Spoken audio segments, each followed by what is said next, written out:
श्री झूलेलाल। सिंधी समाचार राजस्थान में तव्हांजो स्वागत आहे।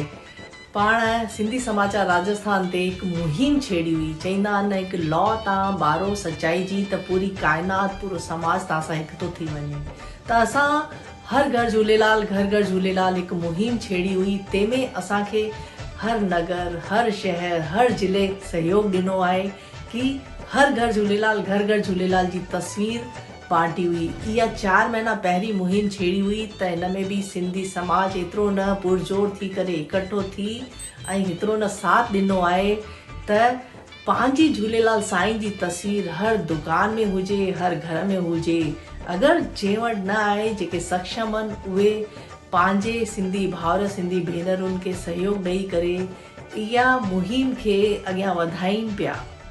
चवंदा आहिनि न, पिता त हिकु ई हूंदो आहे। पिता खे पाण विसारे वेठा आहियूं। पंहिंजे झूलेलाल साईं वरुण देवता जॾहिं पंहिंजी न रक्षा कई हुई अची करे, ऐं अॼु पाण झूलेलाल साईं खे विसारे वेठा आहियूं। हीअं ख़बर पवंदी कि हिन दुकान जो भाउ सिंधी आहे। हू तस्वीर ॾिसी करे सम्झी पाईंदो कि हीउ सिंधी आहे, हीउ झूलेलाल साईं जो भक्त आहे। जंहिं बि पाण जंहिंखे बि जंहिंमें आस्था हुजे, पर चईंदा आहिनि न, पिता त सभिनी जो हिकु ई हूंदो आहे। त पंहिंजो पिता वरुण देवता भॻवान श्री झूलेलाल साईं आहे। त हर घर में झूलेलाल साईं जी तस्वीर हुजे, हर दुकान ते तस्वीर हुजे, पर जेके सक्षम न हुजनि उहे भाउर उन्हनि खे मदद कनि। त तव्हां ॾिठो हूंदो हर जॻह ते इन जो प्रचार प्रसार थिए पियो। इहा मुहिम किथां थी हुई? त इहा शुरूआत सिंधी समाचार राजस्थान, रमेश भगत ऐं रेखा धनकानी मिली करे इहा आवाज़ खई आहे कि पंहिंजे हर घर झूलेलाल घर घर झूलेलाल जी मुहिम जेकी छेड़ी हुई, तव्हांजो साथ, तव्हांजो प्यार ईअं ई मिलंदो रहे त इहा मुहिम अॻियां बि ईअं ई हलंदी रहंदी।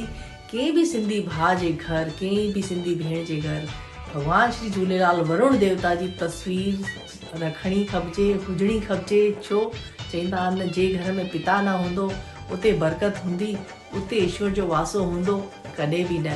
त हर घर झूलेलाल घर घर झूलेलाल इहो सदाईं यादि रखिणो आहे ऐं पंहिंजे घर में भॻवान श्री झूलेलाल जी तस्वीर सदैव हुजे त पंहिंजे जीवन में बरकत ख़ुशहाली ईंदी रहे। जय श्री झूलेलाल।